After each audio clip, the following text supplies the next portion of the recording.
네, 이른바 조재범 사태 수사가 속도를 내는 모습입니다. 경찰이 특별수사팀까지 꾸린 가운데 혐의 입증에 결정적 단서를 찾을 수 있을지 주목됩니다. 네, 한편 서울 지하철 8호선 암사역 인근에서 발생한 10대 흉기 난동 사건이 논란입니다. 네. 이 경찰의 대응을 두고도 갑론을박이 이어지고 있는 상황인데요. 지금 이 시각 양지민 변호사와 함께 저희가 관련 내용 짚어보도록 하겠습니다. 어서 오십시오. 안녕하세요. 안녕하세요. 자, 조재범 전 코치 얘기부터 좀 해볼까 합니다. 상습 폭행 사건, 또 항소심, 그러니까 성폭력 사건과 별도로 폭행 사건 항소심 선고가 오늘이었는데 검찰의 요청으로 좀 미뤄진 상태인 것 같습니다. 경찰이 성폭행 고소 사건을 전담할 특수팀을 또 구성했는데요. 인원만 굉장하더라고요. 맞습니다. 예. 총 17명이 이제 꾸려졌는데요. 경기 남부지방경찰청 소속입니다. 그래서 일단은 여성 대상 범죄 특별수사팀이라는 이제 명목으로 17명이 이제 총 꾸려진 상황이고요. 이렇게 많은 인원이 투입된 이유는 사실 일단 속도를 내겠다라는 의지로 보입니다. 왜냐하면 말씀하신 것처럼 지금 폭행건에 대해서 지금 항소심이 진행 중이지만 물론 항소심과 병합될 가능성이 낮다라고 볼지라도 하지만 성폭력 사건이 폭행 사건과 결코 무관한 것은 아니기 때문에 일단 수사를 굉장히 신속하게 해야 될 필요성이 있고요. 그리고 일단은 조재범 전 코치가 지금 구속된 상황이기 때문에 구치소에 들어가 있습니다. 그래서 구치소로 직접 접견을 가서 조사하는 방식도 지금 채택을 할 가능성이 굉장히 높기 때문에 그렇다라고 하면 일부 인원이 직접 이제 구치소로 가서 조사를 하고 또 일부 인원은 증거물 분석에도 사실 집중을 해야 되거든요. 왜냐하면 심석희 선수가 지금 핸드폰을 몇 개를 제출을 했고 또 조재범 전 코치 역시도 기존에 사용하던 핸드폰까지 지금 제출한 상황이기 때문에 디지털 포렌식을 위해서 또 일정 부분의 인력이 필요하고 더불어서 일단 성범죄 사건이기 때문에 사실은 이런 법률 보호 지원 같은 경우에도 사실은 이뤄지는 것이 효과적이라고 보기 때문에 법률 지원팀까지 인원을 다 합친다면 17명이 된다라고 보시면 됩니다. 네, 이게 상습 폭행 사건 항소심이 검찰의 요청으로 미뤄진 건데 이거는 왜 그런 거예요? 일단은 지금 심석희 선수가 주장하고 있는 그 성폭행 사건이 이제 수차례 있었는데 그 중에 한 건이 지금 진행 중인 항소심인 폭행 사건과 연관이 있다라고 지금 수사기관에서는 보고 있는 것 같습니다. 그래서 만약에 폭행 사건에 대한 항소심 선고가 이루어지고 정말 확정이 된다라고 한다면 그러면 심석희 선수가 문제를 제기하고 있는 그 성폭행 혐의 부분에 대해서 일정 부분이 아예 빠지게 될 수가 있거든요. 그렇기 때문에 일단은 수사기관에서는 상당히 고심을 하는 거죠. 근데 그렇다라고 하더라도 그러면 합쳐서 다 같이 재판을 받으면 안 되겠냐라고 생각을 하실 수가 있는데 이게 또 신급이 또 다르다면서요? 그렇습니다. 이게 현실적으로 불가능합니다. 왜냐하면 지금 일단 폭행 사건은 항소심이 거의 다 끝나서 지금 선고만을 앞두고 있는 상황이었고 성폭행 사건 같은 경우에는 아직 1심조차 이제 진행되지 않은 수사 단계이기 때문에 현실적으로 이제 병합을 하기는 좀 힘들고요. 그래서 일단은 수사기관에서 조재범 전 코치의 이제 별도의 별건의 이제 구속영장을 또 추가로 신청을 해서 구속 기간을 늘려놓은 다음에 그 다음에 수사를 최대한 빨리 진행을 하면서 성폭행 사건도 일단은 이제 기소하는 가닥을 잡을 것으로 보입니다. 근데 궁금한 게 어차피 병합이 안 되는 거면 아까 얘기했던 대로 상습 폭행 사건 따로 요거 따로 진행하면 되는 거 아니에요? 왜냐하면 만약에 그 지금 항소심에 올라 있는 그 폭행 행위가 성폭행의 이제 수단으로 됐다. 그러니까 사실관계가 동일한 사실관계다라고 한다면 항소심 선고가 나오면 그 부분에 대해서는 다시 이제 처벌을 할 수가 없습니다. 그렇게 되면 사실상 폭행보다는 폭행을 수단으로 해서 성폭행을 한 것이 형량이 더 높고 수사기관에서는 이 사람을 효과적으로 처벌을 하려면 상대적으로 그 형량이 높은 성폭행 혐의를 적용해서 처벌을 해야 되는데 그것이 약간 딜레마가 있는 것이고요. 그래서 아마도 그 성폭행 사건 여러 가지 중에 그 중에 하나의 사실관계에 대해서만 공소장 변경을 통해서 추가하는 방안을 좀 생각을 해볼 수도 있겠는데요. 하지만 이 부분도 역시 수사가 굉장히 빨리 진행이 돼야 되는 그런 부분이 있고 또 1심에서 판단되지 못했다라는 문제점이 있기 때문에 좀 고민이 많을 것 같습니다. 복잡하겠네요, 좀. 뭐 그렇기 때문에 이제 증거에 대한 이야기 이야기가 계속 나오고 있는 것 같기는 한데, 근데 문제는 이제 조정 코치가 텔레그램이라는 SNS를 사용했기 때문에 과연 이런 확실한 증거를 찾을 수 있겠느냐라는 시각도 있습니다. 그렇습니다. 그러니까 아시다시피 텔레그램 같은 경우에는 해외에 이제 서버를 두고 기반을 두고 있는 그 메신저이기 때문에 국내에서 사실은 뭐 압수수색을 해서 어떠한 증거물을 확보하는 게 굉장히 힘들고 예. 그렇다라고 하면 디지털 포렌식으로 그거를 우리가 밝혀내면 되지 않느냐라고 생각을 하실 텐데 그 텔레그램 같은 경우에는 메신저 상에서 메시지가 삭제되면 실질적으로 안 디지털 돼요? 포렌식을 하기도 힘들다라고 합니다. 흔적조차 찾기 쉽지 않은 거군요. 그렇습니다. 왜냐하면 자동적으로 메시지가 시간이 지나면 지워지는 기능도 있고 그리고 당사자 간에 방을 나가버리면 아예 이게 디지털 포렌식으로 복구가 안 된다는 그런 맹점이 조금 있기 때문에 네. 일단은 수사기관에서 최대한 디지털 포렌식을 통해서 남아있는 어떠한 정보를 수집을 하겠지만 만에 하나 뭐 심석희 선수가 그 메시지가 지워지기 전에 뭐 캡처본을 남겨놨다라든지 복사해놨다든가. 그렇죠. 그래서 따로 이제 백업을 해놨다라든지 아니면 사실 텔레그램뿐만이 아니라 두 사람은 늘 만나던 관계이기 때문에 두 사람이 한 대화를 뭐 녹취를 해놨다라든지 그런 부분이 사실 남아있다라고 하면 그것이 이제 결정적인 증거가 될 수 있겠고요. 그게 아니다라고 한다면 수사기관에서는 심석희 선수의 이제 진술과 더불어서 그 진술의 신빙성을 뒷받침할 수 있는 다른 사람의 이제 목격자의 뭐 진술이라든지 주변 사람들이 두 사람의 관계는 조금 이랬다라는 그런 진술이 있다라고 한다면 아무래도 신빙성을 높이는 데 도움이 될 것 같습니다. 그게 성폭행이라는 게 뭐 어떤 기준은 있겠습니다만 사안별로 또 다 다르기 때문에 그렇죠. 이번 같은 경우는 만약에 어떤 그 말씀하시는 것처럼 경찰 조사 과정에서 어떤 실체적인 그 증거, 그러니까 진짜로 딱 알아볼 수 있는 증거가 없다면 이 어떤 정황이라든가 뭐 진술 같은 거, 주변 사람 증언 같은 걸로만도 처벌을 할 수 있는 부분인 맞습니다. 거예요? 유죄가 될 수 있습니다. 왜냐하면 그렇습니까? 성범죄의 특성상 두 사람 간에 이제 한 명은 했다, 한 명은 안 했다라고 이제 부인을 하고 있는 경우에 예. 사실은 내밀한 공간에서 이루어지기 때문에 뭐 CCTV라든지 목격자가 없는 경우가 많거든요. 예, 예. 그러면 결국에는 재판부가 누구의 진술을 더 믿을지 신빙성을 따지게 되고요. 그 신빙성을 뒷받침하기 위한 여러 가지 정황 증거들이 있다라고 한다면 그것만으로도 사실 유죄가 인정되는 판결도 덜어 있기 때문에 예.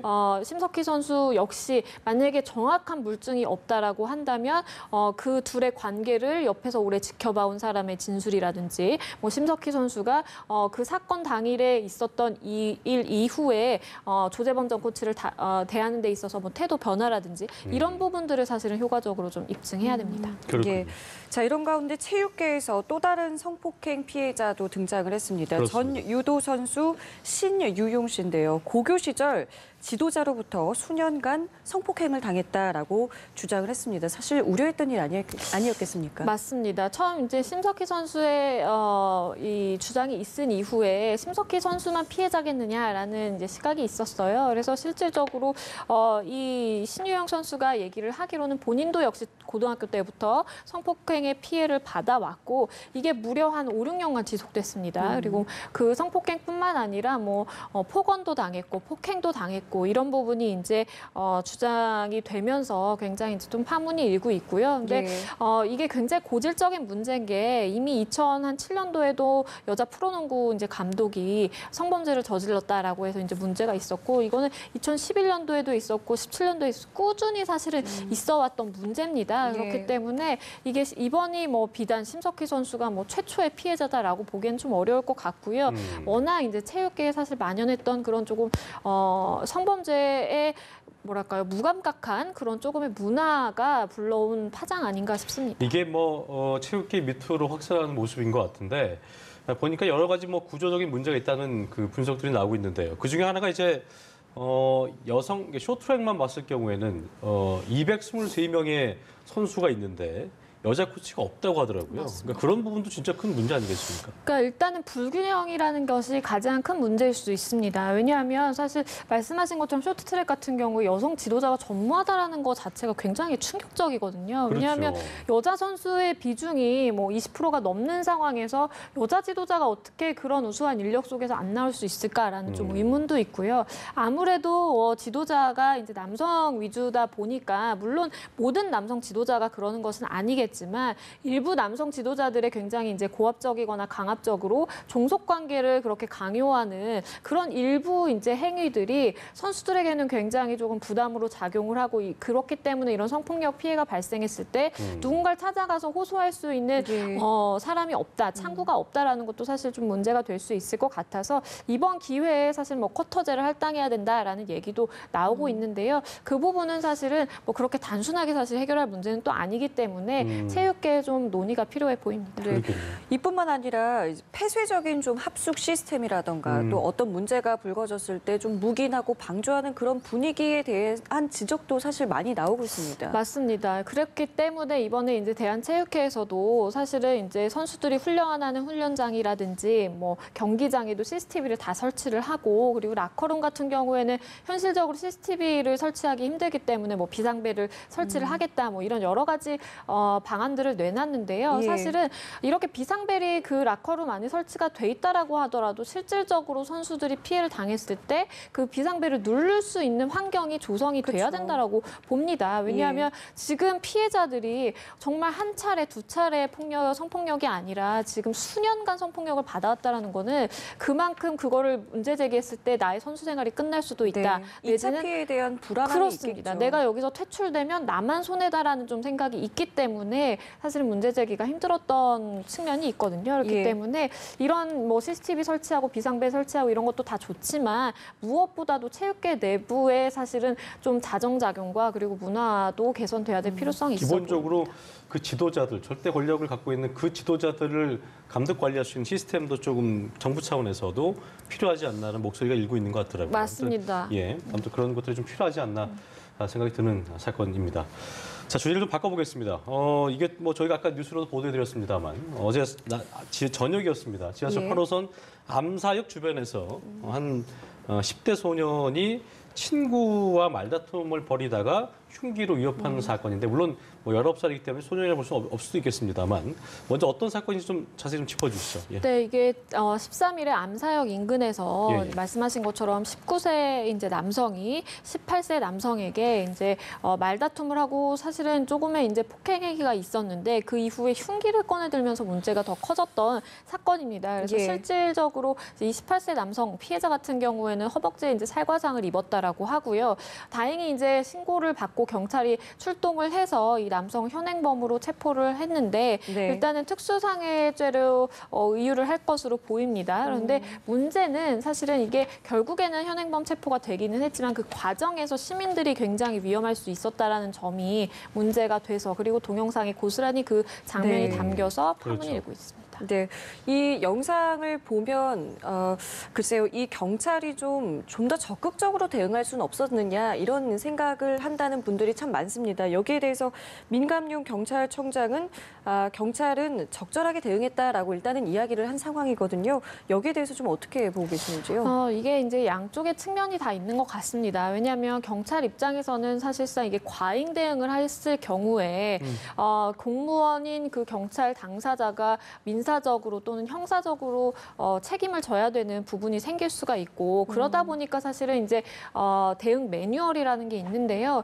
일단 매뉴얼대로 테이저건을 꺼내 들고 굉장히 난동을 부리는 이 가해자를 제압하기 위해서 노력한 것은 맞아 보입니다. 근데 예. 그 과정에서 테이저건이 이제 한 번에 이렇게 효과적으로 이루어지지 않아서 그게 이제 작동을 제대로 하지 못해서 그 부분이 조금은 더 이제 가해자를 자극하는 자극제가 됐다라는 이제 판단도 사실은 조금 나올 수가 있는 것 같고요. 일단은 경찰 입장에서도 사실은 저렇게 미온적으로 대응할 수밖에 없는 것이 결국에는 과잉 대응이 문제될 수 있다라는 그런 환경 때문에 그런 것 같습니다. 그래서 네. 경찰 자체 내에서도 사실은 요새 정말 뭐 묻지마 살인도 예, 많고 그냥 맞습니다. 지나가다가 내가 아무런 잘못도 하지 않았는데 피해를 입을 수 있는 그런 상황들이 많이 발생을 하기 때문에 그런 부분을 효과적으로 조금 대응을 할 수 있는 매뉴얼 거를 조금 경찰에게 더 권력을 주는 네. 방향으로 만들어지는 것도 방법일 수 있겠다는 생각도 저는 듭니다. 흉기를 이용한 난동 사건이 사실상 외국보다는 덜 일어나기 때문에 경찰들도 저런 사건을 맞닥뜨리기가 쉽지 않은 부분이어서 평소에도 저런 거에 대한 어떤 대응책, 대응 방안을 좀 연습도 하고 이런 것들이 좀 필요하다는 생각이 들더라고요, 보니까요. 10대 소년, 19살이니까요. 10대 A군.